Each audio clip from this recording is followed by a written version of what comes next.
Knoxville. Thank you so much for tuning in and listening to Tea Thyme with J&J. You can find it Tea Thyme. It's Teathyme, time, like you cook with. And it's a lot easier to find. I realized after I named the show that, I named my podcast Tea Thyme several years ago, and then I kind of messed around and didn't start doing the podcast. And so now that I'm churning out podcasts week to week, I realize there are a lot of other Tea Thyme podcasts. So Thyme for time will help you find us better. And it's a cute little picture of Jocelyn and I, the J&J, JJ Pershing and Jocelyn Goins. Today's guest is the ever insightful and plant savvy Megan Lillie, host of the locally beloved radio show Morning, also a podcast. Airing Sundays 8 to 10 a.m., she brings her green thumb and sunny perspective straight from Stanley's greenhouse, where she works hands-on with East Tennessee's favorite blooms, foliage, and native perennials. And then my co-host with the most, Jocelyn Goins, realtor extraordinaire, works for realty executives here in town, the Gail Hardy Group, and then is a avid skateboarder and plant grower, herb grower in her own right. Welcome to the show, ladies. Hey, thanks for having me. Thanks for being here. Good morning, Joss. Good morning. Good morning. How I'm are you? excited. I am tired. I went to another skate competition last night. How'd that go? I didn't really join the competition itself. There's more courses, gaps, rails, ramps, and it was the best trick. It's a new complete board. And I was like, I will stick to flat ground until my arm is 100%. By the way, look. I got in a sling. I was going to call you out because I saw your Instagram reel where you were doing a flip, a kick flip, kick turn, kick flip. Okay, kick flip in front of the office. Yes. And I thought, oh, she doesn't have her brace on. Tisk. Does her doctor know? But no, it's all good. Yes, I went to the doctor, I think this past Thursday, and they did another x-ray. The bone's healing good. And they're like, okay, no more sling, because if I stay there, I'm going to be stuck like a butler for the rest of my life, and I do not want to look like a butler. I'm in physical therapy now for the next 2-ish weeks. My follow-up appointment's on the 17th.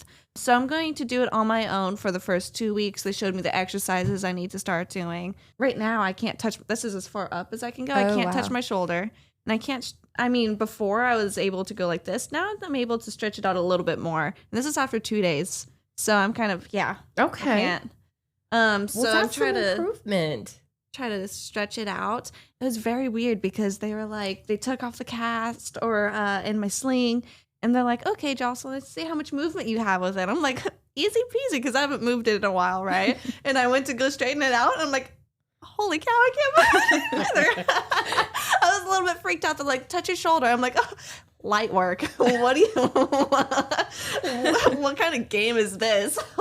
Head, shoulders, knees, and toes. So I'm like, and I go and I couldn't touch. I was like, oh my God. I was freaked out a little bit. But they're like, just stretch it, and they showed me what to do.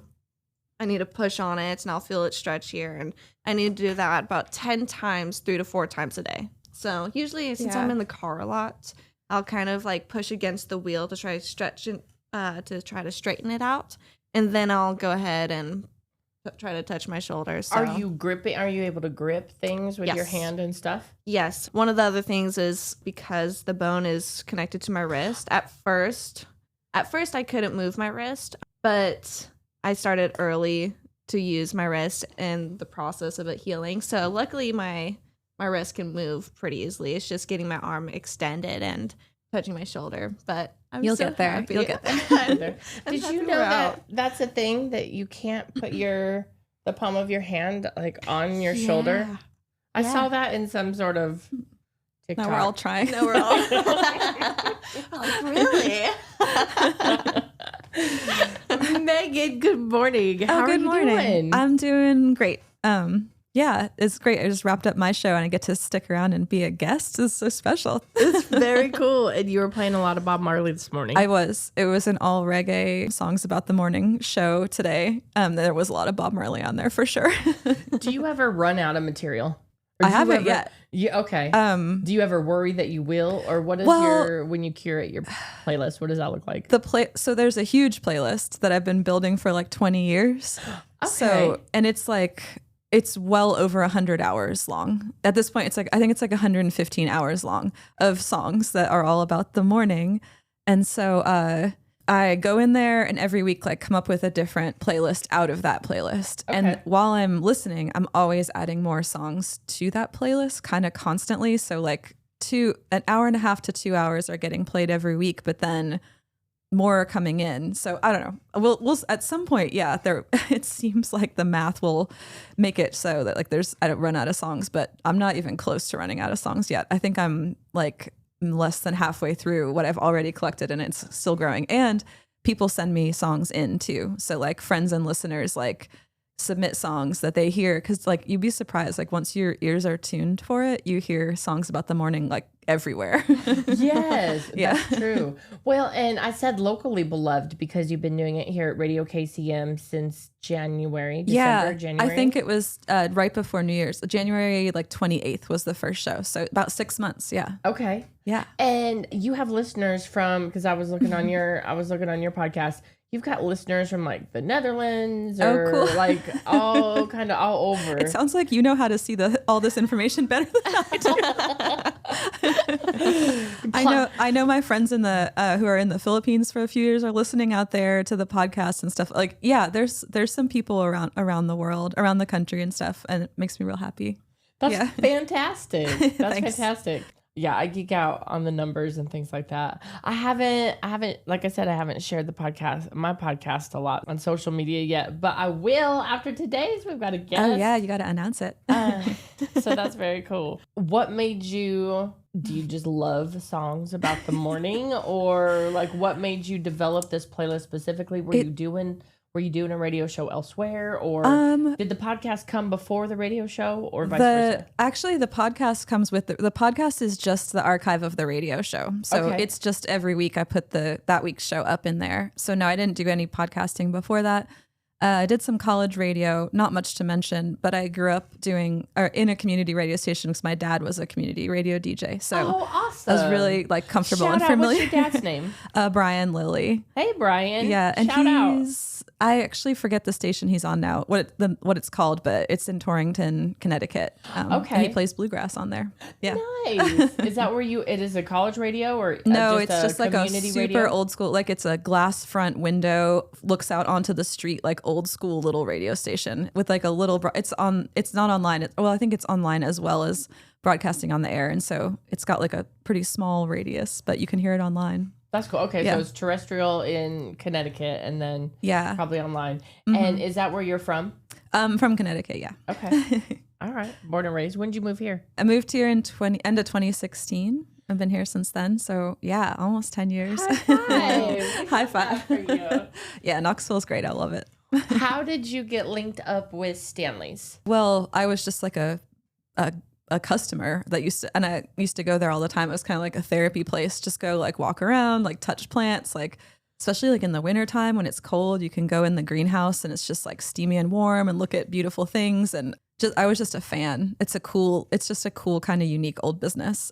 So I applied there at one point when they needed somebody in the perennials department. And I feel like it was just good timing and good like personality fit. I'm definitely an amateur gardener. I have not studied formally any kind of gardening or plant science or anything like that. I work with people who have degrees in like soil science and forestry and like really are experts. So I actually learn a ton from them. I'll bet. Yeah. And from doing the work. But yeah, it's a wonderful place. I love it there. How long have you been there? Just over a year now. Okay. All right. Gotten to see it through all the seasons now. All the seasons. Yeah. That's awesome.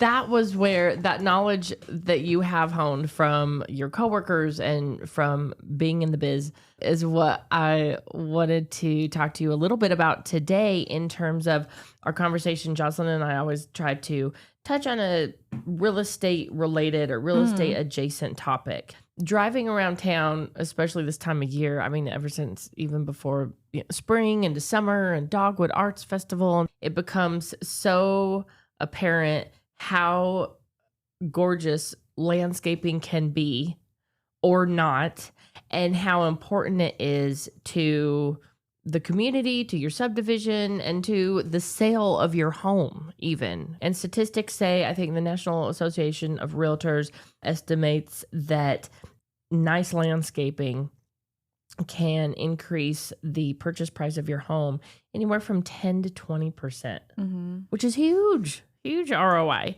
And it's one of those I was looking up in terms of investments, like when people do a kitchen remodel or a bathroom remodel or put in an additional bathroom versus other sorts of things like spending money for some landscaping, putting in new sod or just some plants or trees or what have you. It's always the landscaping that is definitely going to get you at least 100% return on your investment. Like the cost of some dirt is like gold, right? It comes back to you tenfold. And then, of course, I've got my own container garden at home. Yeah. I've got 19 containers. Jocelyn saw them the other day when she was there. I was impressed. I love just walking along the side of my house and seeing my flowers and seeing things blooming and seeing my peppers growing. And I mean, it fills me with just the biggest sense of just awe and wonder and childlike sort of excitement. There's just nothing like it. And it's the same when I go to a nursery like Stanley's or Ellenberg. I mean, it's just like, oh my gosh, there's so many beautiful things. Yeah. So I was impressed with how big your peppers are getting. Thank you. She showed me, you told me about it, and you're like, they're almost like they're about to start changing colors, and I'll be able to pick them and then cook them. And I was like, okay, nice, And then once I saw them, I was like, oh my God. Like, they look freaking good. Thank you. Well, and you and I had talked about Megan, for our listeners. Megan has been my go-to every Sunday morning as we're passing like ships in the night between radio shows. I'll say my jalapeno or my habaneros are just not growing. I don't know. And I companion planted them with some parsley in with them. And then I had them in the pot, and then mushrooms were happening and all these things. And so you were giving me advice. But the one thing I learned about peppers and specifically parsley is parsley will, unlike basil or some other companion plants, is going to kind of take those nutrients away from the peppers. Yeah, they kind of have greedy roots. I didn't know, right? And then the mushroom thing, I was so worried about those mushrooms. It sounds like it was okay after all. It was. So I took the parsley out, planted it in its own pot, and then separated the pepper, spread them out a little further in this humongous pot. I noticed almost instantly that their sort of lime green leaves started getting darker. Oh, cool. Meaning, right, they're getting the nutrients that they need and things like that. I did repot it with some different soil as well and kind of mixed it up, because that's important too, not just taking a bag and dumping it in the container. Like, you really have to be, like the measurements of, okay, I need some kind of compost stuff. And I need the dirt is everything. So talk about that a little bit. I mean, it truly is. Like, if you invest in the soil, whether it's for containers, like house plants, or your garden as well, you'll have success if it's the right soil for the right plant in the right spot. I know I have tons of clay at my house. I think we all in East Tennessee probably have clay on our property. So like, you got to get that out of there and good soil in. Especially if you're investing in like landscaping for your property, it's a huge part of it. It'll make it work in the long run. Yeah. And then the other big thing, as far as the vegetables, is the herbs and the vegetables, the things that we eat, I've wanted to be very careful about what fertilizer I use, because I think, oh gosh, I don't want to use any of that, all the bad stuff. And so then I was reading up ChatGPT, and I have long conversations about like fertilizer, and it was talking about fish castings. Yeah, that's like the best. Talking about, and I'm like, what exactly is a fish casting? I'm not exactly sure, but fish compost and fish and seaweed, like plant food, is just some of the most like nutrient dense stuff. Like there's a tradition, you know, to like put a fish in when you plant a tree, or like this is like old timey knowledge.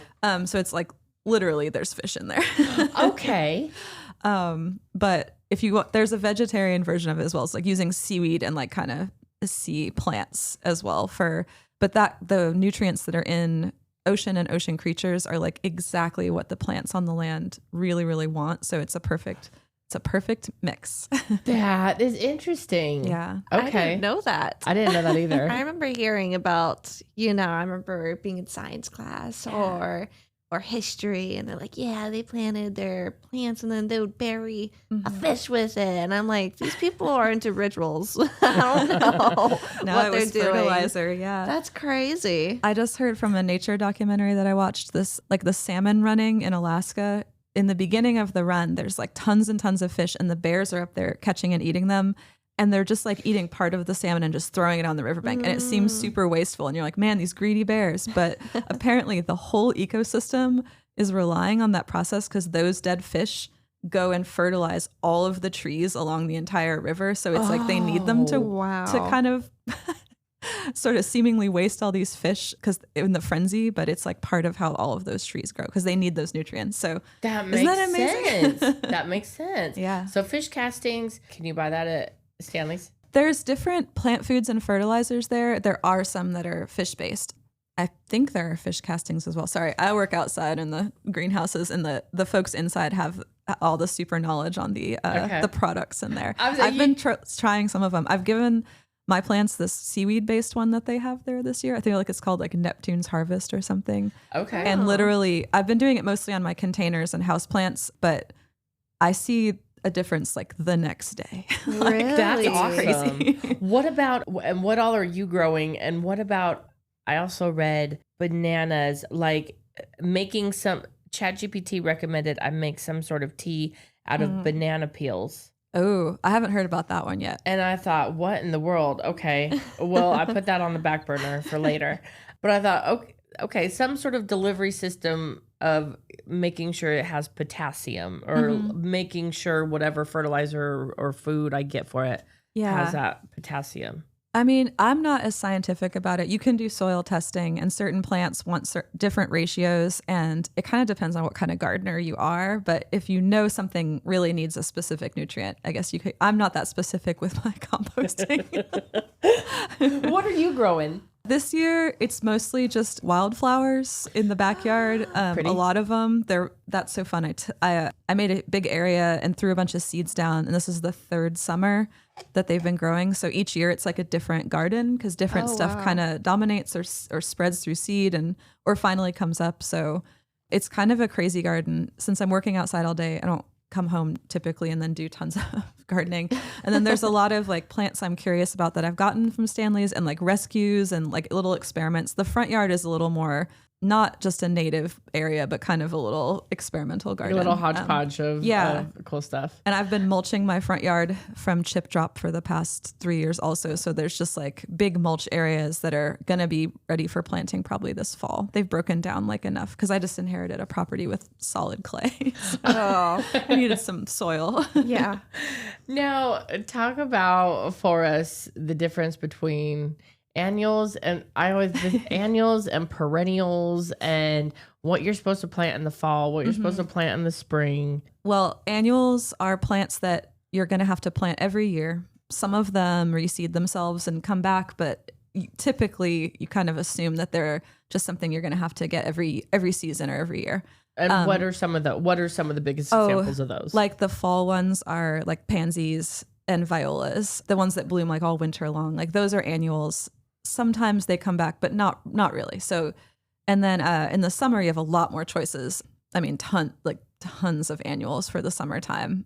The ones that are good for this time of year is like lantana and some like sedums and things like that are really good. So sedums, some of those come back, but some don't. Yeah, but perennials are plants that you plant and they return every year. The difference between the two, because people are like, I just want to do perennials, or like a mix of both is good. because perennials come back, but they sort of like bloom when they bloom and do their thing. And sometimes they like come and then they go completely back to the ground. So it's not like guaranteeing you a full garden all year necessarily, unless you have it all kind of timed out. So annuals can fill in the spaces, you know, in between your perennials blooms, and they tend to bloom for a really long time. So since they have a short lifespan, they like have a big, long bloom season. So you get like a lot of bang for your buck with the annuals, but you have to do it again next year. Okay. And perennials are fun just because like they tend to over time like expand and take over area, you know. Yes. Yeah, they're cool. So they're my favorite, and that's what I work with over there primarily. Okay. Yeah. Okay. What are some of your favorites for East Tennessee specifically? I think it's really, we can grow so much stuff here, right? Like we live in a really great area. Like Zone and we're zone 7A? Yeah. Which means, do you know what that means? Well, they're zoned for temperature and like lengths of seasons, and like it's a USDA thing. So they kind of like, yeah, they determine what zone we're in and what zone plants will grow in, and that way if you're trying to grow something from a zone 9 here, like it might not make it through the winter. It might grow during the summer when that temperatures are close to what its environment is, but it might not be like hardy here. But you can grow a lot here because we have such good growing seasons. So. And it doesn't get terribly cold. Yeah, it's plants that can survive like a little cold, but some things the cold here will knock them out, even if they're zoned for this region. Like some are kind of on the edge. But it's always fun to try. And I'm not a native plant purist, but they do tend to be like some of the easiest plants to grow, and they thrive here. So I think at least like have your base be native plants. And so, yeah, like coneflower, rudbeckia, like those are just awesome flowers. Like they're going to work, they're going to look great, and they like fit in the landscape. So I'm a big fan. I'm a big fan of going with mostly natives, but they can also be kind of sort of a little wilder and messier. So if you're going for a very formal garden, like sometimes they're a little harder to have.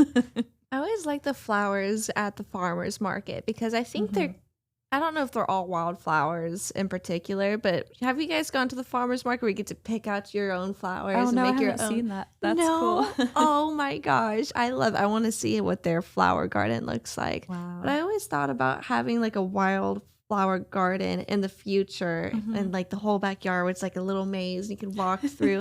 And I also love tulips and hydrangeas. So I think if I were to invest time into making like a garden, I think it would be more so of a flower garden, maybe like a little section with my basil and everything. But in terms of real estate, when you're looking at doing your garden, you've got to be thinking ahead about the zones, right?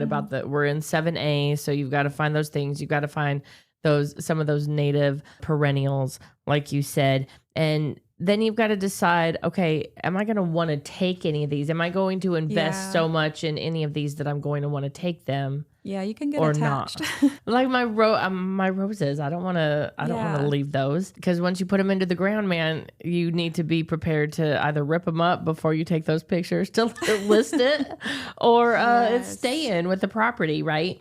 So if it's got roots, and then when you're making that decision about containers or planting them, then it becomes a question of, okay, west side of the house, morning sun, afternoon sun. Can you talk about that in terms of like helping your customers, or just certain things, just certain rules of thumb that you give people when they come in and they're like, hey, I need some. Yeah. Do you have like questions that you ask them to help them kind of figure out? I'm like, okay, they're like, I need a plant. And I'm like, okay, sun or shade.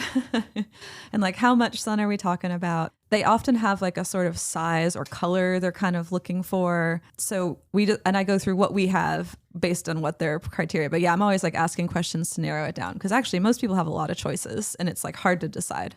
And I tend to push the ones that I know are going to do well without a ton of babying and care, like just gonna kind of thrive in our hot summers and stuff. But yeah, it's fun. It's like the sort of 20 questions. It's like, but usually I'm just like, sun or shade, how much space do you have for it to grow in? Because you don't want to give them something that's going to get 6 feet tall in right next to the house or right next to the path or something like that. Yeah, and then I always think like in terms of real estate for your yard and stuff, or just like value on your property, I think you need to think about, like, first thought would be like, how much gardening do you want to do? Like you personally, like how much are you going to do, or how much can you afford to like pay somebody else to do? Because it's never just done. Like there's no such thing as like you put in the landscaping and now it's done forever. Like it's always needs maintenance. And if you're going to do it yourself, like how much time do you have and that kind of thing. So once you kind of have that figured out, I really think going to a professional is a great idea. Like landscape architects, landscape designers, like they know what they're doing. They're going to think of a lot of things that you're not going to, like water lines and where the sun falls on the side of the house, and like what the ultimate size of these plants is going to be and how far to put them away from the house. As PSA for people planting magnolias like right next to their foundation. I've seen in my neighborhood. Because the roots can just destroy your foundation. Yeah. So they know how to account for a lot of that stuff. So, but if you can't, hire a professional, look up invasive species. There's a lot of things that they recommend not to plant that are still sold at other greenhouses, or just like the Bradford pear. Yeah, Bradford pear. Please, let's stop. Let's just stop right now.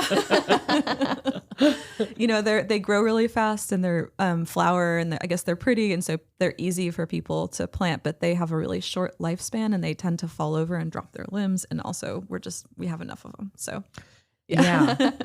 What? And are they toxic to other? Not that I know of. Okay. But they're just kind of, they just do a lot of damage.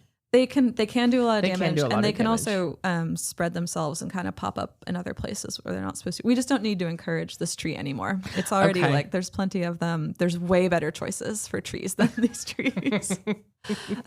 I shared a post about Bradford pears, about the perilous Bradford pear, and Stanley's greenhouse liked it. Oh, awesome. this was a couple years ago or whatever, but I thought, okay, yeah. Oh, I did something right. Yeah. They don't sell those there. You're smart. I bought this African violet from Stanley's 4 years ago, and I've repotted it 3 times, and because African violets will grow as big as the container that they're in. And so it's in this nice big pot, and she just flowers, and she loves sun. I had her at work for the longest time in front of this huge bay window, and she just loved it. I gave it to a friend of mine. She's got it in her sunroom in front of this big window that she just loves. But it's that's great. Those can be notoriously like difficult plants. Sounds like you've got the magic touch for them. I know. Well, yeah, I've had some difficult ones, and I thought it was me for the longest time. But it happens to everybody. It's one of those things. Do you have landscape architects that come in or that do their buying from you all, or? We definitely have landscapers. And we'll get calls from people to see what we have in stock and like get special orders for people. So yeah, I think we do supply for a lot of folks locally. And since Stanley's grows a lot of their plants, like I think over 65% of the things that they sell are grown there. There's just like a lot of care in the quality of them. Like they're taken care of at the property. They're not shipped in from another grower. Like we kind of know how healthy they are because we grew them. That was something I learned recently from you. And I thought that was amazing. It had never occurred to me that nurseries would, I don't know why, would grow their own. Yeah. So for instance, spring, or when do people start coming in to plant their? I think since I've been there a year now, I would say April is the busiest month that they have there. May is also really busy. It gets pretty wild over there, like lines wrapping around the greenhouse, and it has a little panic buying feel to it, honestly. Like it's pretty intense in the springtime, but that's when we're definitely rolling out the most plants, starting in like the end of March. But April for sure. And they have, flowers and vegetables and perennials and annuals. Like they're all coming up right then. And we've been growing most of them all winter. So, and because you have been growing them yourselves, you have a fixed number of them. Yes. It's not like you're waiting on another shipment. No, so when they're out, they're out. Yeah. That's a little difficult sometimes. Some things you have like waiting lists on, or you can folks can call or come in and sign up. Yeah, exactly. To be on the waiting list. Because we do stock some things from other local growers that we know and work with, just to keep supply in for some things. But it's it's based on what's available from them as well. But for the most part, we're growing our own stuff. So it's different than going to like a Lowe's or Home Depot where they have they have everything there, but they just get it shipped in from pretty far away from commercial growers. The plants are still really great, but at Stanley's, it's sort of like we have what we have because we grew it, and maybe we're out of something at this point. But we have, like, when it comes out, we have tons of these things until they're gone. So it's not, we can't guarantee we have every single plant all year long, because it's a farm, like it's a plant farm. It's like, I've been wanting to tell people who are getting upset about things. I'm like, do you do this when you go to the farmer's market and they're out of carrots? And you're like, you're out of carrots. Like, it's kind of the same thing. Go in the back and get some. Yeah, they have carrots at Kroger. Why don't you guys have them? I'm like, oh my gosh. But we're all super big plant nerds, and we like to have a lot of different things in there. So we try to have a huge, wide selection, and things other places don't have too. How big is the staff? I'm gonna guess there's over 30 people, maybe 35 employees. Some I'm guessing seasonal, a little bit there. Or are they? At or the moment, every everybody's it's changed from year to year. They've had seasonal employees before. As far as I know, right now, everybody is like a regular employee. Okay. Yeah. That's cool. There's actually quite a bit going on in the winter as well. I heard somebody told me there's like a pool somewhere. Well, there is. There's a family and employee and friends. Only. Yeah, employee only, not for the public. I'm not saying that. Yeah, don't go looking for the pool. Don't go looking for the pool. They're nice to us. There's a pool we can swim in. They give us popsicles. They try to keep us happy during the hot summer. Because the family has they've owned that property since since Knoxville's existed, and been farmers on it. So there's residences kind of on there as well, because it's old. That's so cool. Yeah. How old is it? How old? The family and the farm and the property are older than this, but it's been a plant farm for 70 years this year. Wow. 70 years this year. Mm-hmm. That's crazy. Congratulations. Shout out.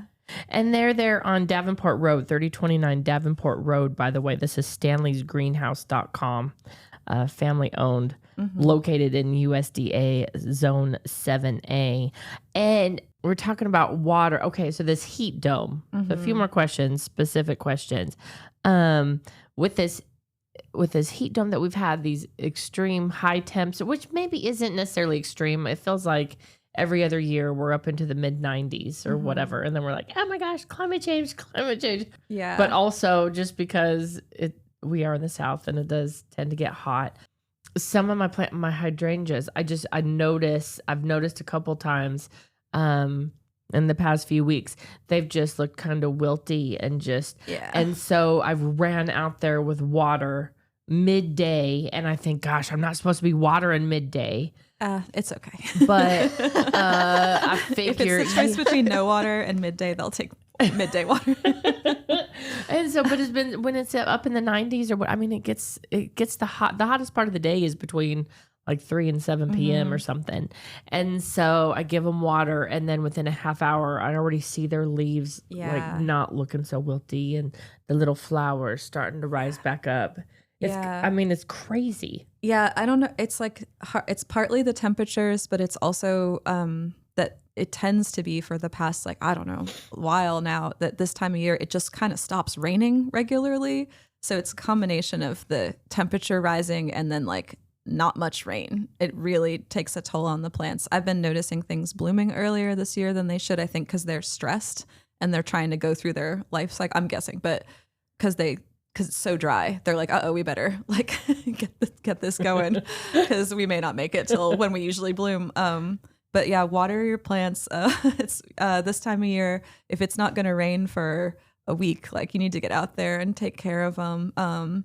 They will be much happier if you do. I usually water in the morning, and then sometimes also in the evening too. Morning is best. Evening is usually not recommended unless it's hot out. I mean, unless it's warm. And I think, because I had mentioned another week on the show that it's better to water in the morning versus the evening because the temperature drops down and you don't want like that cold water or that water sitting can cause. Yeah. I think you're safe this time of year. Okay, but this time of year, if it's, again, like if water, it's no water or the hottest part of the day, like just go ahead and do it. Water them. Yeah, we have the struggle this year is keeping everything happy at the greenhouse, like because they're in plastic containers and it's so hot, like their roots are hot, and so we this time of year is just like we're just watering them 2-3 times a day, just trying to keep them happy in container life when they don't want that. And then. Two, I had read, that's why I started this year, like companion planting and dipping into that because I thought, so lower in these big containers for my roses or whatever, if I have some lower foliage or whatever covering up the soil is supposed to help keep the soil cool. Is that almost like a mulch? Yeah, holds some moisture. Yeah. Okay. Or mulching is recommended. You can do that too. I think, container like pot culture is so different from gardening in the ground, but I think it's just like worth a try these things out, see if your plants like it. Make sure you're feeding for 2, I guess, like since one might be taking more nutrients, just make sure they get plant food. And then just making sure you know what you're planting with what and asking even ChatGPT, you're asking Google, or if you can't get down to Stanley's or there's so many good resources. Yeah, you can always come in and ask people what they like to do, and like I think a lot of it is experimenting, so you can try stuff out, see what works, but yeah, it's definitely cool to do the companion planting. There's lots of pairs of plants that work really well together, especially with the vegetable gardening. Like one will deter pests and all that kind of thing. So pollinator friendly. So I was learning about that too, that there are certain ones that will keep away pests or that the bees love or whatever. If it's a flowering plant, most likely some pollinator is going to go for it. I always they're like, I want pollinating plants. I'm like, most flowers, but there's some that they really love. So like, sort of if you're really trying to make it just for the pollinators locally, there's certain ones, and annuals and perennials too. It's nice to give them both. Well, and then the other thing I thought was really cool when I've been to Stanley's and I've asked for help, I have gotten so many recommendations for flowers and plants that I didn't even know existed. Yeah. Or I saw them and I thought, I've seen that before. I never knew what that name was. What are some of those sleepers those plants that people always sleep on? I'm really loving milkweed this year. It's really awesome. Milkweed. I know. It's a native and it's a really cool plant. It's the plant that monarch butterflies feed on primarily. So it'll attract monarchs to your yard, and it can get really big and kind of wild and spread itself around. It has these crazy seed pods in the fall. I just saw this week, like I went out to a natural area where there was a whole bunch of it in bloom. It smells so good. The blooms smell like amazing.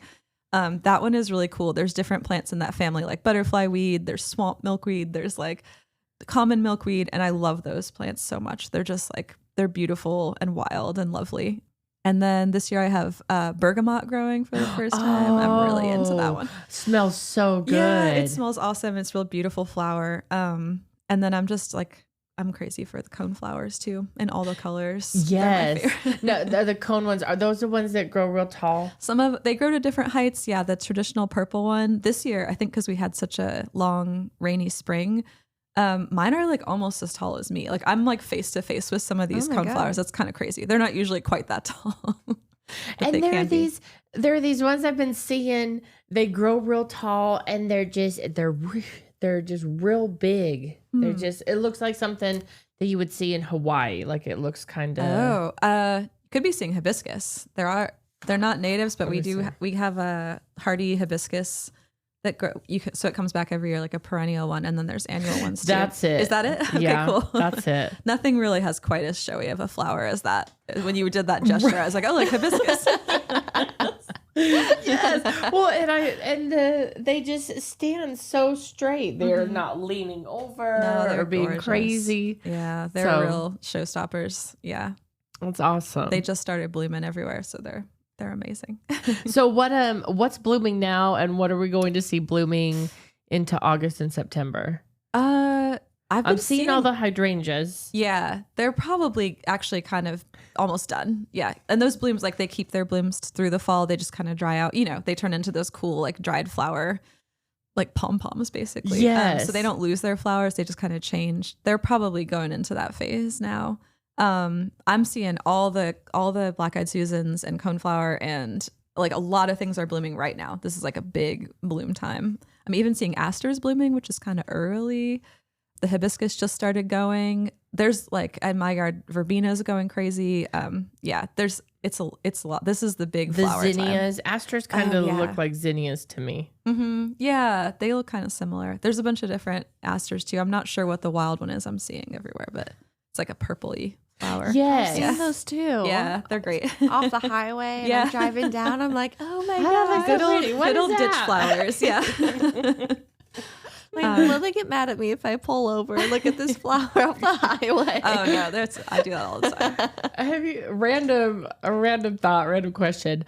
When I see somebody's landscaping or flowers that just look so beautiful, it occurs to me, I'm like, I want to get home and just send them like a little card or a little postcard and just say, you don't know me, but I was driving by your house and your flowers just look so beautiful, or just like genuinely compliment them. And then I thought, would that be the weirdest thing? I don't know. I think that'd be really sweet. and then I thought, should it be anonymous or should I put my return address on it? And then I thought, well, what if they drive by my house and they're like, your flowers need some work? Maybe, yeah, just your name. Just your name. Keep it anonymous. Yeah. Keep it anonymous. I'm sure, people with beautiful gardens and landscaping usually take a lot of pride in it. So I don't think they want to hear it. I feel like I would if I were them, but they're a lot. When I was living out in Louisville, I would go pass off of Topside. I would pass this house every day, multiple times a day, going back and forth between grocery store appointments, coffee, whatever. This guy has been outside in his yard every single flippin' day. Wow. But he's not gardening. He's more like trying to keep all of his grass green and keeping all the weeds out. So he has the nicest flipping yard, and it's like the weirdest color green too, because I see his green and then I look at everyone else's, I'm like, that's like a really dark green, like it's it's good, probably it that looks Kentucky healthy. Bluegrass, Yeah, right? he's like a lawn obsessive. Yeah. He's always out there, and he's like with a magnifying glass looking, pulling out these weeds. Wow. He's out there every day with like the hose and water. He's obsessed with it, but he was out there every single day, all day, and I'm like, oh my gosh. Grass looked great. I will admit that. Yeah. It looked fantastic. I do not. I didn't see a single weed in his yard. I'll tell you that. Yeah, that's impressive. For a couple of my clients, my Golden Gal clients, I spend time watering their gardens and weeding things that maybe the mowers aren't getting or whatever. Yeah. There's quite a bit actually that the mowers don't get. I mean, the mowers are so busy this time of year that, okay, fine, just cut the grass. I'll get I'll get the all rest the later. weeds or whatever. I think that is a fun. I mean, it's been hot, and you've got to remember to hydrate and take breaks and things like that. But I think that is the most joyful part of my day. Just something love about pulling touching weeds. dirt, just like getting your hands dirty. Yes. It really does something for us. Are you do you think that's like an astrological sign thing? When's your birthday? My birthday's in October. I'm a Libra. You're a Libra. Okay. You're, Joss, what are you? February. I don't know what that is though. Okay. February, Pisces? I think I'm an Aquarius from Or what people Aquarius. have told me. The Yeah. fish. I don't know. Or the I two-headed really fish don't or know. whatever that is. I just know February is Aquarius. Have you ever heard of Saturn rising? Speaking of like astrology. I've heard about it, but I'm not quite sure what it's all about. I was watching a show. Sorry, I didn't turn off my notifications. My Nana, she's a huge gardener. So growing up as a kid, she would, as like a under the table job, she would hire me to go like pick weeds. So I love Nice. doing that, watering her plants. And she lives in California, so she has a lot they can of. grow so much cool stuff out there. They can. So she's trying to keep like the rabbits out of her vegetables, and she gets mad, and I have pet bunnies. I'm like, you can always give them to me if you catch them. You know? Oh, that's awesome. And then I'm watering like all of her. She's doing a lot of tomatoes. I was going to and ask if she's doing vegetables. Yeah, that's cool. So she loves it, and it's good for her to go outside and get the exercise in and pull weeds. But yeah, Janelle, it keeps you young. It does. It does. It keeps her busy too, which is also a great thing. But when I moved here, I didn't get any, I haven't made any plants or started planting anything. So I was telling Janelle a while back, I was like, Janelle, I went to the grocery store and I wanted to make a lot of pasta. I wanted basil, but to buy a little container for like $5 when I could buy a plant for half the price with a lot more basil. It's so easy. Mine is like a little tree right now, and it's like more basil. I should have brought some in for you. So the basil is my basil plants are growing gorgeous. Yeah. Okay. But I've got several of them because it's a good companion plant. Yeah. And I love the smell of it. It smells so great. Yeah, just keep pinching the flowers off of it and it'll keep being like a little shrub for a long time. Okay. So I'm pinching this morning. I went and watered my basil plants. And I saw a little flower, so I pinched off. But at the very top, it looks like a lot of little leaves. Should I be pinching that off too? Yeah, I've been pinching like if you look at the main stem, the ends, there's usually like 2 branches and then a center one, and that's where the flower is. You can pinch that whole center one off. That whole center off. Okay, because You can I've go been down just way taking further. the little flower part, but then there's technically like all those tiny little leaves, so I can take those off. I've been needing to make them. I saw yours. When I saw Janelle's, I was like, holy cow. I need to catch up. I went out there and clipped them the other day. Did you? Because there's just so much. I've got to make some basil pesto today. Yeah. But yeah, because they've been growing so fast. And if they flower, if you allow them to flower, I don't know if it's true with basil, but there's some things like maybe thyme. If you don't pinch off those flowers, it can kind of turn the thyme maybe bitter tasting. The basil usually changes the taste at that point because the plant has it just has a life cycle, right? So once it flowers, after it flowers, its life cycle is like closing. So it's not putting as much like energy into the leaves. They tend to get scragglier. The leaves are like tougher and just don't quite have that like sweet, fresh taste that it had before it was flowering. So you can hold that stage back. You can get more delicious basil for longer. But eventually the plant, if you just they'll keep be done trimming at some it. point. Just keep trimming it. Yeah, just keep using it and everything. And then sometimes down at the bottom, you get the big leaves or whatever. You can just pinch those off. Okay. I've been doing that. And you always want to cut right above like 2 other leaves. A node is usually the best spot. A node is what it's called. Okay. And then I was learning, so that the time, I never know when it's time to trim the thyme, except just before it flowers or whatever. But I guess when it starts looking all kind of like scraggly. Yeah. Or just you know what I mean? Like like hair that's not been brushed or whatever, right? Like morning hair. Yeah. I'm just like, okay, we need to trim this up, and then I kind of try to straighten out the little. I kind of pinch on it all year long because it's it's still there in the winter time too, and just like whenever I need a little bit, just go get it. It's so low maintenance. Yeah, herbs are like good. It's a good gateway garden. Like just get some herbs. Like you can cook with them and you get like a lot of reward, and a lot of them are super easy to grow and beautiful. Should you bring them in? What's the rule of thumb about what to bring indoors or what not to? Or there are certain plants that aren't going to make it through the season if you don't do that. Most herbs are either just straight annuals or perennials, like that you don't need to do that for those.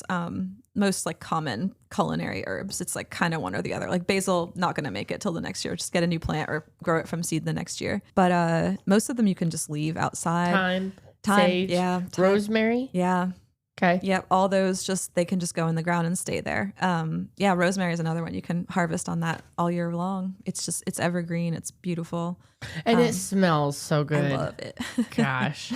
I think rosemary just smells like a Christmas. It just smells like a Christmas tree. It just smells like Christmas. It tastes so good too. Yeah. I got a rosemary fresh bread from the market the other day. Yes. Oh Oh my gosh. gosh. So delicious. Yeah, Oh garlic my and gosh. rosemary together, just anything. It just makes everything. Makes better. everything better.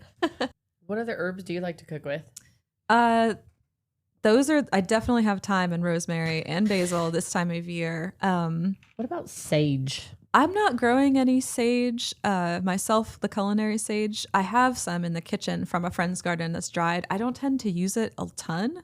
Certain things are really good with it, but it's not like, it's a beautiful It's not plant, a staple. Though. It is a beautiful plant. I love the leaves, and these leaves have this really nice texture. Like they're soft. They're beautiful. So yeah, I would And grow it fuzzy. almost more for beauty than Just for beauty. Is the sage that I'm growing with the leaves, is that the same kind of sage that people like light on fire to christen a house, or is that like a different sage? That one might be, the culinary sage might be the one that you're burning for in like a smudge stick, but there's a bunch of different, that family of plants is huge. The salvia family is like enormous. There's tons of them. Like there's desert sage, and like that's another one you can burn for fragrance. That one doesn't grow in our zone, but and then there's like the perennial salvias that are really great pollinators for hummingbirds and bees.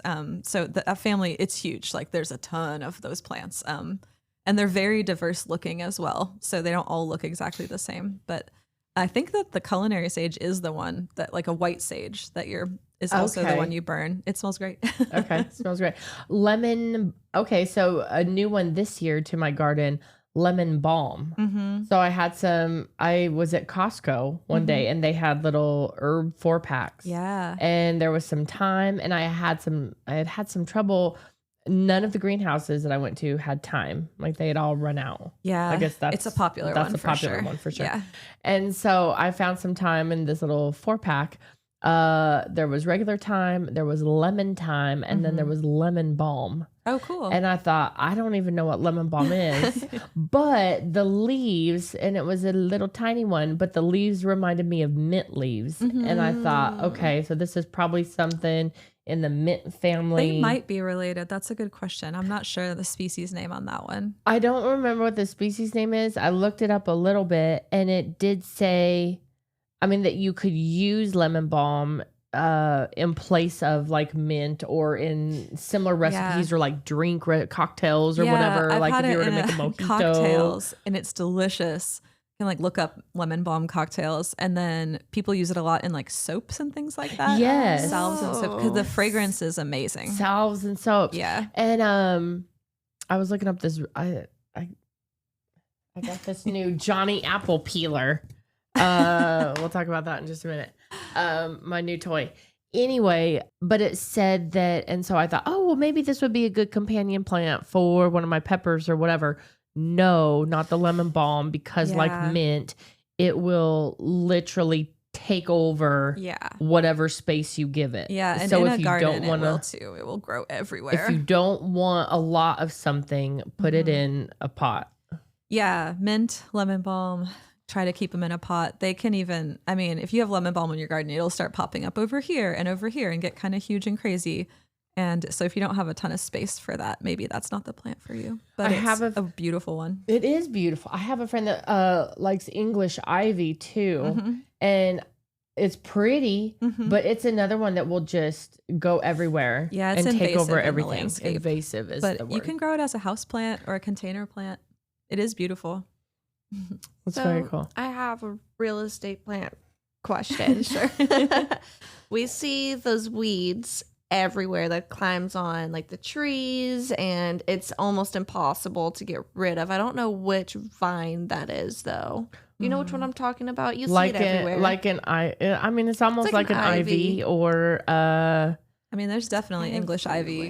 And there's also here. Poison ivy. Poison ivy, I think. Like the ones that you see growing up the trees. They're growing up the side of the house. Especially south. If you go a little bit south, you can see they're literally everywhere. Or off Alcoa Highway, where they built that new roadway and the exit ramp or whatever, and on that wall. Everywhere. Yes, you can see that it's already growing down that wall. Already. They grow fast. So I'm not sure exactly what vine it is you're seeing, because there's several really super invasive vines. Is there anything for clients who maybe have like, because I've showed homes multiple times where they go in the backyard, like, wow, this would have been a nice backyard if this that stuff vine wasn't was growing. under control. Yeah. It could be more usable. Is there anything you could suggest on trying to keep it at least under control, if not get rid of it? You want to cut it at the base of the tree to stop it from taking the tree over anymore. It's going to be like a battle, like a constant battle, or even just hire professionals to kind of remove as much of that as they can from the ground.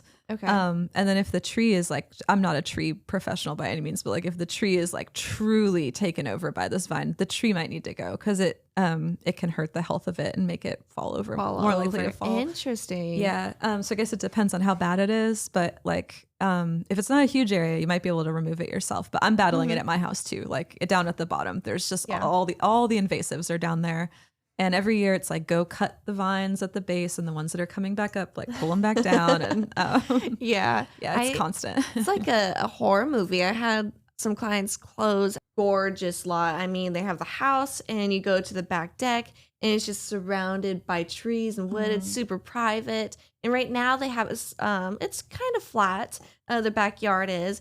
And you can already see the vines like slowly creeping towards the house. Like you wake up the next morning, it's like a little bit closer. And you wake up the next, it's a little bit closer. You know? Yeah. It's scary. So I'm like, they're like, Jocelyn, do you know how to take care of these? And I'm like, I don't know, but they do scare me a little bit. And there are a couple I've seen working in gardens. One sort of vine has these little green berries or something on it. Okay. I don't know what that is, but those berries get everywhere. And then maybe when it dies or maybe when it, like, I don't know, but there's another vine or that same sort of vine.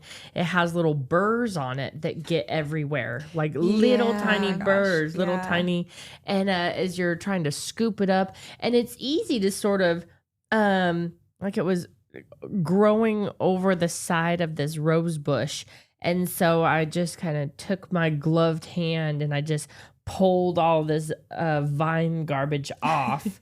And along the way, got all these little burrs all over I wear long sleeves and but stuff. Still, and then I kind of just wad it up and, and put it in my little trash bag to take out to the pile. But anyhow, I don't know what they are. I don't know if it's poisonous. I hope it's not poisonous. I was reading up, what do I want to say? Weed like pesticides. Weed pesticides. And I didn't want to use weed, what's it called? Yeah, like Roundup. Roundup. Yeah, thank you. That's horrific. Not only will it kill everything, but also it's toxic in multiple ways. Yeah. And so I was looking up natural pesticides and herbicides and things like that. And it was talking about vinegar and mixing some vinegar with water and dish soap. Yeah, I'm going to try that this year. My driveway where there's some cracks and some really aggressive like Bermuda grass, I'm going to try that exact method and see. And I think you can also do like boiling water sometimes, just kind of kill the plant that way if it's just one little spot. But yeah, I'm definitely going avoiding all the chemicals. It's not good for the environment. It's not good for the waterways and for the pollinators and animals. Like, you're just literally dumping poison on the ground. Like doesn't just disappear. So, I understand people needing to use it, or maybe so I have some at home and this is the only time I use it, is cutting down privet. I take a brush and brush it onto the stump of the privet so that it's only touching that root, and that will kill that privet root. And that's it, making sure it doesn't actually get on the ground. So you can use it like a little more responsibly, but what's that? What's a privet root? Oh, privet is just a super invasive plant. You've definitely seen it. It's actually, I think it's kind of pretty, which is its only saving grace. It's one of the it'll be like honeysuckle vine and privet, and they just kind of grow in every border. Okay. So if you have it on your property, it's really hard to get rid of.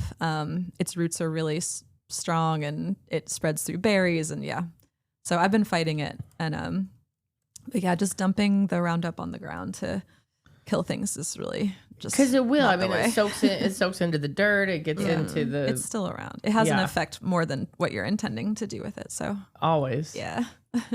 If somebody had Roundup they wanted to get rid of, how would they get rid of it? Oh, actually, that's a good question. I was just cleaning out my basement and I have a whole bunch of weird old like house, like paint or deck finish. And I'm like, I need to get rid of all that stuff. So I actually need to look that up. Okay. Like I know I'll you can do some research on call that. the city or the county? the waste management places and the recycling places. They'll tell you how to do it. I know like for paint cans, you have to like open the lid and let the paint dry. Like they have specific rules about how to dispose of these things, but I need to look up for these like really weird toxic seeming things I gotta get rid of. Yes, please don't just throw paint cans in your garbage can. Yeah. And then because then what happens is the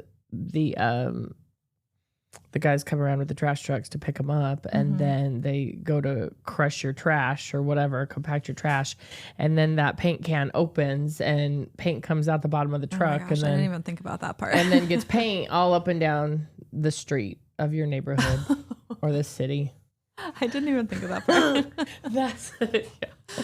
Been there, seen that one as a property manager. Not cute. Not cute at all. But yeah, I mean, but the Roundup and not wanting to use chemicals is real. We had a guy come a couple weeks ago and test our water, and I'm sure part of his deal is to make it just sound as horrific as possible. Oh boy. Which he did an impeccable job. Oh no. doing. What did he tell you? Well, overarching, we have just a lot of junk in our water, and we have so much chlorine in our water. Like the I can level, smell it like when I turn the shower on. I'm like, oh. The level of chlorine in our water is like that of a swimming pool. And so every time I drive past to pool, and I think, oh my gosh, that water is just what we're trying to avoid drinking at all costs. We've got a water filter, but he was giving us a quote on a water softener system, water conditioning system. And I have a friend of mine in Franklin, Tennessee, that has a water softener, and she was telling me about the salt she puts in it, and it's compact, and it doesn't take up a lot of room. It's a whole home thing. Yeah. And whenever I stay at her house, I mean, my hair, without even using conditioner, my hair feels like I'm the Brett girl from back in the day. You know what I mean? Like, so beautiful. And my hands feel soft. And I mean, you can drink the water, and it tastes like spring water or something. Like, it just tastes so nice. And then I get back to our place, and it's just like you can smell it, and you can see things almost floating in it. Ooh. Yeah. And, I'm not a fan. Yeah, not cute at all. But his system was so overpriced. I know we can do better. Yeah, I've been looking into those too. I think that's a pretty simple system. Honestly, like there's simple ones that you can get for around $3,000 installed. I mean, that's still steep. Yeah, that's still steep. But if you want like a whole home one, but I mean, he quoted $7,200. Oh my god! Oh. And then I'm sure it's going to be the best one ever. I'm sure, right? And then they would finance it for us at 9%. And with payments as low as $100 a month. And I thought, buddy, $100 at 9% on $7,200. I mean, I'm going to get done paying my student loans before I get it done. But your hair's going to look great. So great. But it's one of those things. But he came in with his whole little thing, all these little beakers and whatever. So it looks super scientific when he's doing like a chemistry project. And he's got our filtered bottle at the time, because we were doing a kitchen remodel. We didn't have the filter hooked up, and so we had bottled water, which the bottled water and the microplastics and everything else, I mean, it's anxiety inducing. But anyhow, so he was doing his little test with the bottled water and then his filtered water and then our tap water, and he put a few drops of whatever that's supposed to, some little yellow drops that's supposed to sort of like a highlighter would highlight like the little impurities or whatever in the water. And it was just in 15 minutes. I mean, his still looked pristine and clear and you could see right through it. And then our tap water was cloudy and murky and just... I've been going this off subject, but I'm also really into clean water for drinking. And I make a little pilgrimage to Newmarket, Tennessee, like every 3 weeks or like 4 weeks, because I have collected a lot of these big water jugs now, to Houston's mineral water. Have you ever heard of this place? It's amazing. It's not a spring. It's water that's pumped out of the ground. But it's been there for like multiple generations. This man had a vision a long time ago of where to drill a well, like had a dream and was told like drill it right here to this depth and it will cure this illness that he had. And he did this and he hit clean, pure water right at that depth. And wow. It used to be sold as like, like miracle cure water, like in the olden times, but now it's open like 7 days a week from 8 a.m. to 8 p.m. And you just go there. It's a little pump house and you can fill up all your containers and it's like an honor system, 50 cents a gallon. And it is like super old timey and awesome, but they get the water tested every year and it shows you like what the water test says is in there. And the water is so good. Like it's so delicious. It's got like all the minerals in it and I'm obsessed. Newmarket. And what's it called? It's called Houston's Mineral Water. It's a fun little like, it's like 35, 40 like minutes from where I am. It's like a little day trip. You know what that reminds me of? It's so random, but going back to like how in the olden days it's like supposed to heal you, make you look younger, and people used to pay money to just take a dip and I don't know if it's in Newmarket in particular, but just like these type of like hot springs. They were they were like health centers. Yeah. So I watched a video online where someone did like a prank where there's this like archway that says like the youth springs. And this old lady, what happened is they had like a little box with submarine underneath. You know what I'm talking about? I'm just imagining where this is going. Okay. It's so funny. There's just like a whole bunch of people in the park and you see this old lady and then she has like crutches and she gets upset. So she throws it on the floor and she walks into the water and she looks at everyone and then everyone's staring at her because everyone thinks she's crazy. And she takes a dip, she disappears. And what happens is because they have like a submarine underneath, she goes into the submarine and then they send a young girl out who's wearing the same things out. So it looks like she's like 20 years old again. That's and awesome. This one guy on shore, she's like 70-year-old couple. This husband then pushes her off into no. Oh no. Oh my God. That's hilarious. I'm tearing up. Does it work? He's like, you're still old. Oh my gosh. Speaking of salves, a friend of mine, because she has one, got me this Johnny apple peeler from the Vermont Country Store. Speaking of old timey things, I remember those. Do you? Yeah. Have you ever I used had one of those as well. Did? I did. And we made applesauce and apple pie with it. It was it's convenient rather than just trying to skin it yourself. You know? Yes. It cores it, skins it, peels it, and slices it. Whoa. Or just cores it, or just, whatever, one or the other. But all three of them. And so I was so excited to try it out. So I was looking through the Vermont Country Store catalog, and I came across this rose petal salve.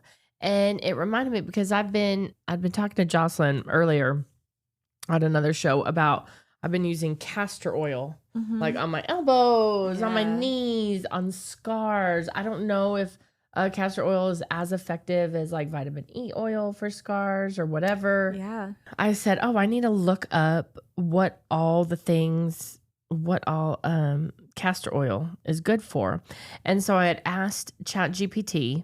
The stuff that I use it's like 100% Jamaican black castor oil. And it says that it is moisturizer rich in ricinoleic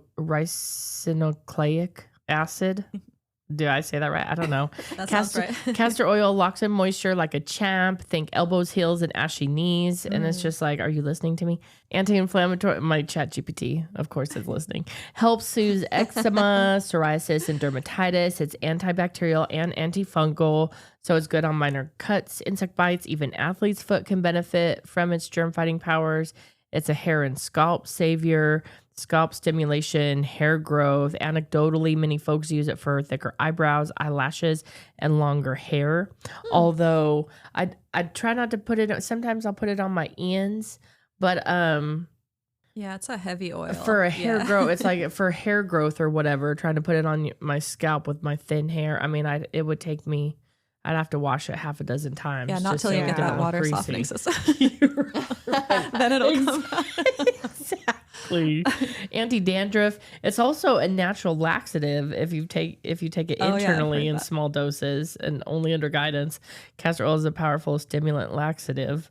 Labor induction with caution, historically used to induce labor, though modern medical advice tends to err on the side of caution.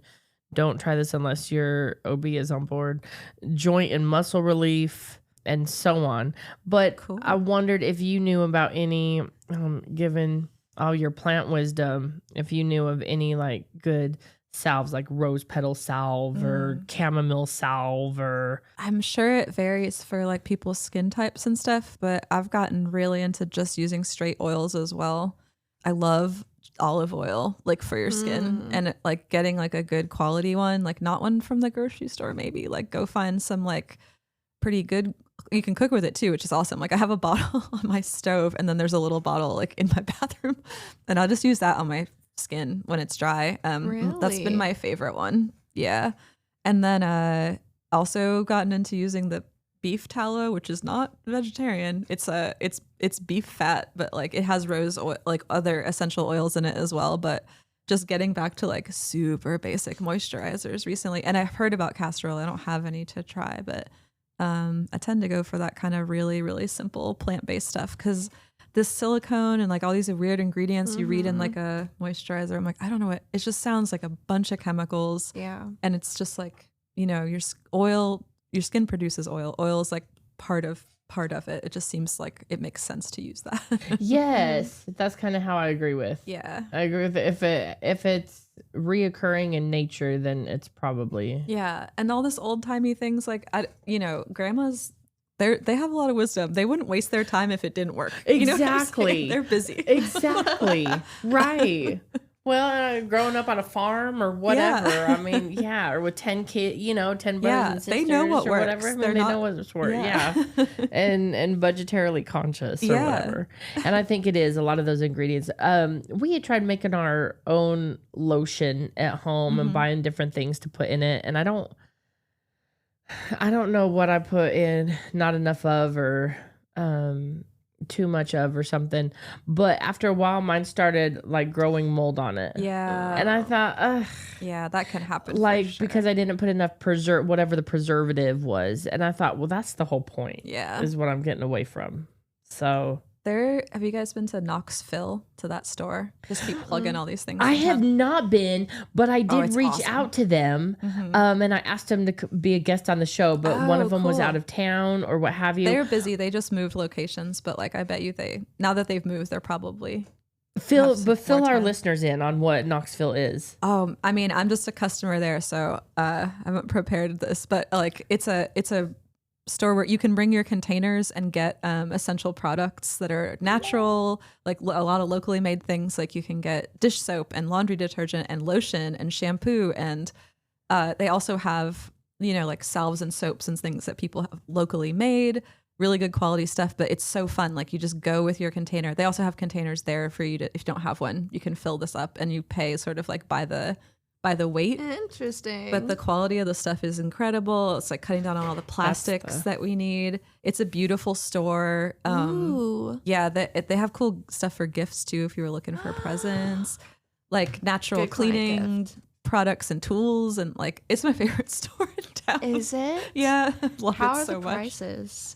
I think it varies a little bit. I was using their laundry detergent for a while, and that Yeah. was quite expensive when I bought filled my bottle up, but honestly it lasted like 6 months. So like, was it really that? So I don't know. It just depends on what the thing is. Okay. Yeah. Cause it's all organic and natural and biodegradable stuff in there. So it's like, and it, maybe it's going to cost us a little more to get away from this plastic addiction too. Yes. Yeah. Well, and the amount of plastic, the amount of stuff that's just in plastic that you buy. It's wild. And cardboard too, right? But it's just like, why is this? Sometimes when I go to Sam's or Costco or whatever, because we're buying in bulk, I'm thinking, okay, so this is in plastic, and then it's wrapped in another layer of plastic. And then it's in a 2-pack, so there's like another piece of plastic around the bundle or whatever. I mean, this is insane. Also, back to the water treatment stuff, one of the, because of all the minerals and junk in the water or whatever, is why it takes so much soap before you can actually see, like, before your soap suds up, before your shampoo suds up. And so if you have a water conditioner where you don't have all those extra additives and junk in there, you're going to find you can only use like a dime size of shampoo or a quarter size of shower gel, and it's more than ample to suds up your entire body. And the guy was touting that as a savings, and they have their own line of, renewable resourced shower gel and cleaner and so on and so forth. I used to use Melaleuca. I thought, and Melaleuca has they're online, but they have a store here off of John Sevier Highway, and it's all based on like those essential oils and things like that. And I always thought that was fun. And the laundry detergent was priced a little bit more, but it was concentrated. And then for a high efficiency washer that only uses a little bit of water, you just don't need that much soap. And it still smells clean. Your clothes still end up smelling clean and feeling clean and not itchy. Do you ever get that? Oh yeah. I mean, I think our water here in Knoxville definitely my skin's not super happy about it. It's like always feels a little bit weirdly dry and itchy, and like I didn't get totally clean. Like I'm looking into a water system too, but try to go as natural as possible with all the household stuff for sure.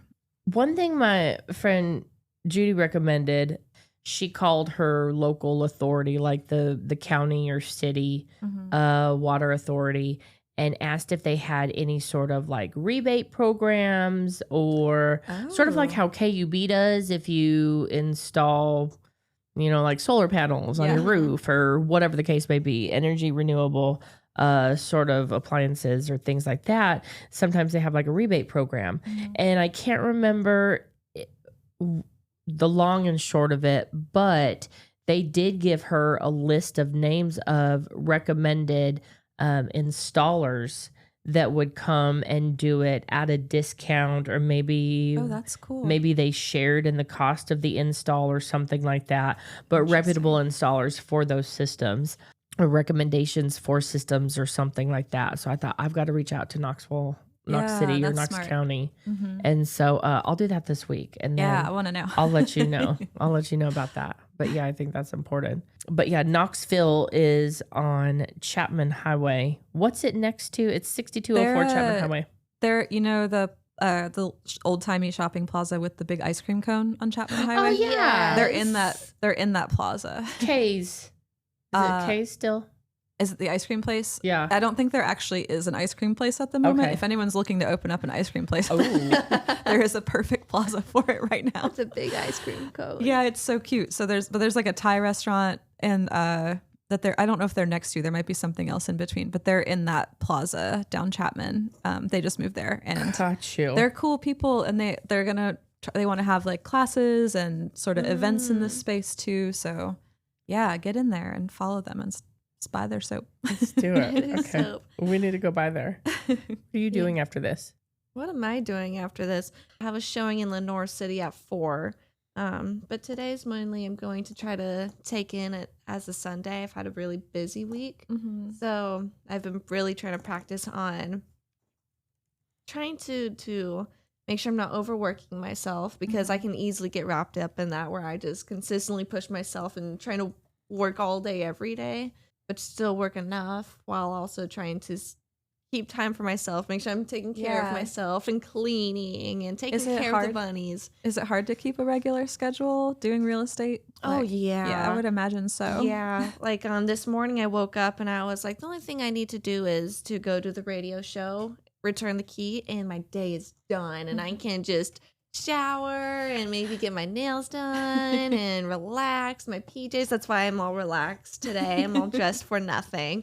And then a call came in, scheduled a showing for 4. And then an offer just got accepted. That's why I was on my phone. So now I have to set that up and give them the news. That's exciting. So my Sunday's already building up. Shaping up. Yeah. Yes. Shaping up. Not complaining at all. I still have a lot of time today where I get to go home, relax. But it's hard to set a schedule for myself where I tell clients, or I set it where, okay, I'm for sure not doing anything Sunday evenings, right? Because then someone can call me and they're like, hey, I'm only in town until tomorrow. And I'm like, well, wow, that sounds hard. Luckily my evening's free. Yeah. So it is a little bit difficult, but in other days and times, it's a little bit easier for me to be like, okay, I'll just wake up earlier, because no one wakes up early. So to be able to wake up early and have the morning to myself, that's probably the easiest way for me to have me time. But yeah, what are your guys' plans for today? Oh, I'm doing a bunch of work on my house today. What kind of work? I created a little Airbnb at my house, and that's exciting. Yeah, thank you. I've been working on it for a long time, and so there's some finishing touches to I've been renting it, but like there's no like knobs on the cabinet doors and like just like little things that need to be done. So I'm about to get a tenant for a couple months in there instead of like a short-term Airbnb, and I kind of want to get it all set up before he gets in there. Nice. Yeah, so I've got my last day to kind of like get all those there's some shelves to put in. Yeah, like so I'm button up your punch list. Yeah, exactly. Is it fully furnished? Yeah, it is. It is. Awesome. It's pretty small, wow. but yeah. That's so exciting. Thanks. It's been fun. Yeah, to get your first, is this your first investment property? Yeah, it's part of my house. So it's like part of the house that I own. I kind of separated it into its own little studio apartment. Awesome. Yeah, it's been cool so far. The residual income. Well, that's what I'm saying. So yes. Yeah. High five. It's such a great way to get started. I mean, to start building that wealth, and I'm waiting for that part to start. Or building, you gotta trust. Well, I was saying yesterday to my friend, like, at least the flow of money has reversed at this point, and now there is some income coming in instead of it just going away just constantly for going a few out. years of like. But it was investing in the house as well, so it like made sense to do, and nothing had been updated since like probably the 60s. It was like it was time. Yeah, but I'm pretty much. I'm over it when it comes to renovations. Yeah. So will you have plans to, as that income comes in, pay off bills and other things, the money, pay your back for the expenses? It's probably gonna take a while to pay back for the expense of doing it. But that's okay. It's like, that's what money is for, right? It's, that's right. Some flux there, and then investing it or putting it in something where it's going to gain interest and so on. I'll have to figure that out. I mean, that's a scary thing. My husband's kind of a genius at that sort of thing. Cool. At investing money. I'm just always too scared or too nervous or just I don't know what to buy or whatever. So I've never done anything more risky than like a CD, which is pretty extremely low risk. I'm not out there. I think there are safe and smart ways that you can put your money in the stock market and invest some money and get a return on your investment, and you don't have to go to Morgan Stanley or have like a stockbroker or whatever. Like you can do some small things on your own, or the different apps that are available. And I started to do a really deep dive of maybe 3 months ago into like the stock market, real estate investing, stock markets. I mean, those two are the biggest assets that you can have, real estate and the stock market. And trying to figure out, what things are more risky, things that aren't, what the return looks like, the best outcome for it. And of course, you have day traders that stare at the charts. I'm not at that point. I'll tell you guys that now. I think that's really cool that they do that. I mean, I have someone who knows someone where at Starbucks they'll come in and I'm like, all right, how much did they make this morning? Like $20K. And I'm like, can I get a piece of that? Wow. I'm like, it's cool. And then other days they lose a lot of money. So sometimes if they're like barely cutting it even, they make something big, they lose a lot too. And then something else, if you don't want to put it in the stock market, because some people are nervous about seeing it start to dip and you automatically think, I'm losing money, I might as well take it out now. Don't ever be a panic seller.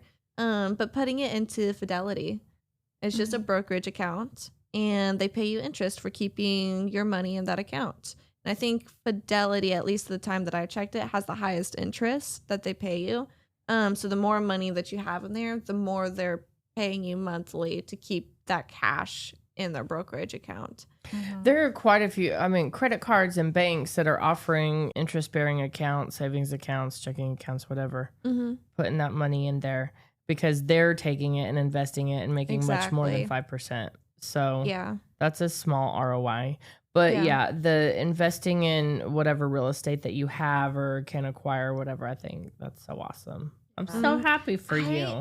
That's so exciting. It's been a long time coming, and I did most of the work myself, so it's like... Which is huge, too. Yeah. That's awesome. You saved a lot of money doing that. I did. I still spent a lot. I just kept being like, I just give all my money to Home Depot now. Right. I know. It's just every day I have to go make an offering to Home Depot. Yes. Or Lowe's, but or Ace Hardware, which I love too. But I love Ace Hardware. I think they're the best. I think Ace Hardware, at least some of them, are getting bought out by. Oh, really? Oh no. Maybe Home Depot or something. I heard. Isn't Ace Hardware kind of weirdly like a co-op-y kind of business? Like each one is owned individually. Sometimes people own more than one. I thought that like a franchise or something, or maybe it wasn't Home Depot. It was I don't know. There was another. I was reading about it. Well, I was reading about when I was reading about Kroger and Kroger trying to buy out Albertsons, and they didn't let that. The court put an injunction in and stopped that, and then Albertsons backed out because they would have owned 33% of the market. Oh my god! Yeah. And so then I started looking into that, and I thought, well, how much of the market does Walmart own? And Walmart owns over at least 30% hold on the market, right? So anyhow, but there are all these lobbying groups and things like that were pushing back against Kroger being able to buy out Albertsons, and Walmart execs sit on the boards of these lobbies that were gunning to take down the Kroger merger. Oh my gosh, it's so Albertsons. Complicated. I'm like, it's just food. And I just thought, we all need it. Meanwhile, people are starving. Meanwhile, we drive down Broadway and see the folks sitting out there without a home and without food and without clothing and blankets and all the things. Yeah, America's real weird like that. It's weird like that. So Happy Independence Day. Yeah. We've got just about 15 minutes left, and then we'll tie it up. I wanted to talk about one other thing was on my little list to ask about, and we always take it to not necessarily mental health, but something just perspectives and life perspectives and experience. And so my question this week was, I was watching America's Sweethearts, the Dallas Cowboys cheerleaders, DCC, Dallas Cowboys cheerleaders, little documentary series that's on wherever it's on. And I don't remember which streaming thing it's on. But anyway, and they go through tryouts and training camp and who finally makes the team and so on. But one of the coaches was talking, and she brought up she was talking about Casey Musgraves. The cheerleaders were going to perform with Casey Musgraves at this concert. Mm-hmm. And Casey Musgraves has this song either called or about Saturn returning. Mm. I thought it was Saturn rising, but I asked ChatGPT, and that's a different thing. And so I said, well, is it maybe Saturn returns? And it said, yes, Janelle, That's a completely different thing. And so I wanted to read this. I wanted to read this little blurb about Saturn returning. And it's usually something like some sort of life transition that happens between like 27 and 30 years old. Oh, yeah, I have heard of this. Okay. And so, and then I wanted to use that as like a jumping off point to talk about like shifts that we see ourselves in the future or have gone through at that age or what have you. It said, oh yes, you're talking about Saturn return, not Saturn rising per se, but is often described as Saturn rising because of the massive energy shift it brings. So let me lay it out like a cosmic coming of age mixtape. Thanks, ChatGPT. It said, this isn't just astrology. This is the spiritual boot camp of adulthood. Every 29 and a half years or so, Saturn returns to the exact spot in the sky where it was when you were born. Your first Saturn return happens around ages 27 to 30. It marks the end of your cosmic internship, quote unquote, and the start of being held accountable for your own dang choices. What happens during a Saturn return? Get ready for career shakeups. Is that what I really want to do? Breakups or breakthroughs in relationships, financial reckoning, hello budget, goodbye impulse spending, facing old wounds from childhood or early adulthood, moving, divorcing, starting a business, changing your name, cutting toxic people off, going to therapy, or all of the above. Basically, the universe pulls up like, hey, babe, it's Saturn. We need to talk. Are you living with purpose, integrity, and accountability? Or are you still out here running from your own growth? What it feels like Saturn is rising, why it feels like Saturn is rising at that time. It's because it is a rising moment for the Saturn energy in your life. Saturn equals structure, discipline, responsibility, boundaries, and maturity. So when you start feeling like you can no longer ignore the mess, that's Saturn tapping your shoulder and whispering, clean it up, love, and level up. Thanks, Saturn. Real life examples. It says Oprah left her toxic partner around her first Saturn return. Adele released her album 21, a heartbreak album written during her Saturn return. Beyonce's Saturn return saw her taking more artistic control and emotional depth in her work. And then it says, if you're around 27 to 30 now, you're probably feeling it. Big emotions, big decisions, maybe even an existential spasm or two. So anyway, I wanted to get your sort of thoughts on, I know you're mid 20s, early 20s. You're not quite there yet, but yeah. I feel like you just had a major shift. I mean, you moved cross country. Mm-hmm. I don't know if you're like gearing up for something.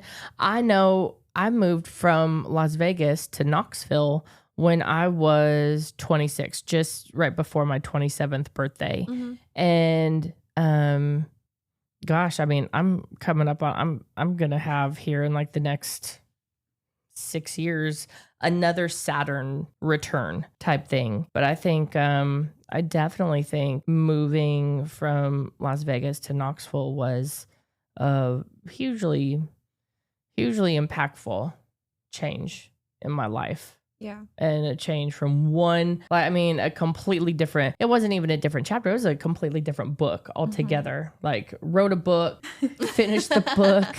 Maybe the ending was a bit helter-skelter. And then I started a new book here and it's like volumes and volumes. What about That's you? Cool. Yeah, I'm like halfway through another Saturn.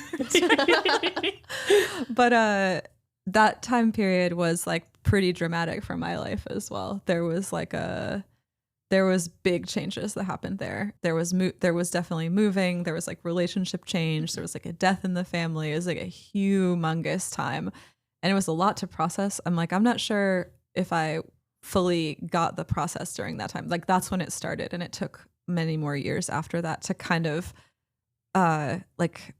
reckon with what happened during that age. So yeah, it's a pretty significant time of life, I think. Not that long ago, we didn't really live much past that age. You know what I mean? Like it's sort of like the feeling of it being a culmination, like it kind of is natural. And then, but now we keep going. Right. Typically for a long time. But yeah, I think a lot of friends of mine changed around that time as well. Like, yeah, you're grown up at that point. Yeah, no, you can't blame the parents for your problems anymore at that point. You kind of gotta. But that's something I think about a lot, and ever since so there was a song about it and things, and so it's been just kind of on my mind. Maybe do I make a goal? Do I make an intention of what I want to see for myself? I'm at a point right now in my life where every day is just sort of time to make the donuts, like that old commercial, right? Where I'm just coming and going, coming and going. And I'm finding joy. And I mean, my life does not lack joy or happiness, certainly, but it feels some days it feels harder than it needs to be. Some days it's just like filled with like aches or pains or just tiredness or the just sort of, God, what am I doing? You know what I mean? I used to be much better. I used to be much faster. And then it's like, well, comparison is a thief of joy. Let's not do that. Yeah. Let's not think about what we used to be able to accomplish in a day, But I see myself changing. I see myself moving in a direction, and I just wonder, is there something on the other side of that? Is there something, how do I set myself up for middle age is tricky. But I've also started doing research on the things that women achieve after their kids go to college and they become empty nesters and things like that, or they just get in that 50s to 60s age, even if they full on retire and then have a second, more fulfilling careers or what have you. Yeah, it's like a new independence is one way to look at it for sure. So I feel like you've got things kind of churning over here. You've got this investment property now. Well, you know what I mean? I'm just as curious about what's coming as you are. Yeah. But I think for the moment, I'm pretty happy with what I've done. I feel like there's a brain shift that happens when you go from where there's like there's less time in front of you than there was there used to be more of your life was ahead of you, and then this is right when it turns, and there's probably less time in front of you than there is behind you, and like the shift in thinking when that starts to settle is interesting. It's not necessarily negative, but I feel like the same person, and at the same time like a very different person. Yes. Yeah. Or I feel like, okay, at this age I have a pretty good grasp. Yeah. I have of what I'm supposed to be doing, what the world looks like, right and wrong, how to guide other people, how to guide these kids in the right direction, sort of thing. But at the same time, I still feel full of wonder and curiosity and just... We're still just kids. Yeah. Yes. And an elder client of mine was... she said something the other day about how you get to this age at some point in your 60s or 70s maybe, and where you just look at yourself in the mirror and you think somebody has taken over my body. Yeah. Like, who is this person? Yeah. Who is this person? So I think, okay, well, do I want to be writing a book? Do I want to, what am I doing? What am I doing? So I just thought that was kind of food for thought as we move forward. That was really nice to listen to. Yeah. Because that's obviously something that I kind of have experienced, but then again, I'm not quite there yet. So to listen to this, no, I'm scared. I'm like, holy cow.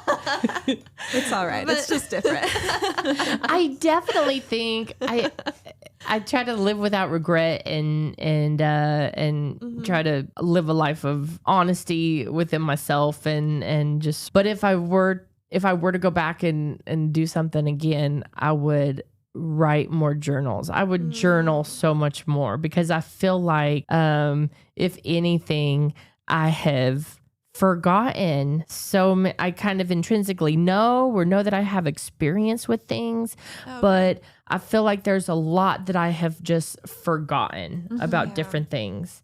and at points in my life. And I think, why didn't I write more about how I was feeling or thinking or what I was going through, you know? And so I think that's the only thing. So if I had to give a younger person advice, that's what I would say.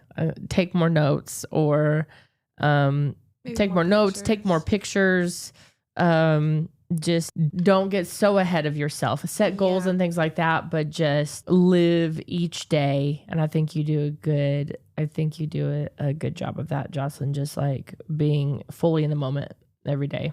I try to. I mean, I know that, people live until they're 80 and 90, and then some people, my last day could be today. Yeah. I don't know that. And so I remember thinking, I go to church, and I remember them always talking about, like, I'm not scared to pass away. And I'm like thinking, if I were to die tomorrow, I would be kind of upset. Like, God, I got so much things I wanted to do. So ever since that moment when I started to think about that, like, I truly don't know when my last day on earth is going to be, that's when I really started to think and try to live without any regrets. And anytime there's an option or choice in front of me where I could either turn left and go this direction or right into this direction, I usually ask myself, like, if today was my last day, which option more fulfills me in the best way possible? So I know that, like, I can say, yeah, I jumped out of an airplane and went parachuting. Sounds scary. Sounds dangerous. What I would have chosen to go to Cracker Barrel more. Yeah. You know, if I would have looked back on that choice, I would have jumped out of the airplane. It's an experience. Other people might say something different. So go to Cracker Barrel. So that's kind of helped me put into perspective on every day I'm going to try to live the best day that I could possibly live. And so then if I were to pass away, and people say that when you pass away, you get to, like, look back on your life and you kind of have these brief moments of, like, what you've accomplished. If, to say if that was true and I passed away and I got to kind of relive, like, birth all the way through within, like, a couple of minutes, like a movie flashback, well, boom. Yeah. I want to be able to pass away and be like, you know what? Even if I had to pass away early, I lived a good life. So that's my goal every single day, is to strive to have the best day possible. Now, that's not always easy. I do have bad days, y'all. But I try to change it as much as I possibly can and feel those sad and bad emotions and switch it around. But that's hard to do. That's awesome. Thank you for sharing that. Thank you. That's and beautiful. Megan Lillie, thank you for being on the show today. My pleasure. Thank you guys for having me. I really appreciate you being here and all of your information. And I will get this loaded up just as quickly as I can to the podcast venues, your favorite podcast, Tea Time with JJ. Thanks so much for tuning in this morning. Love, peace, and chicken grease, Knoxville.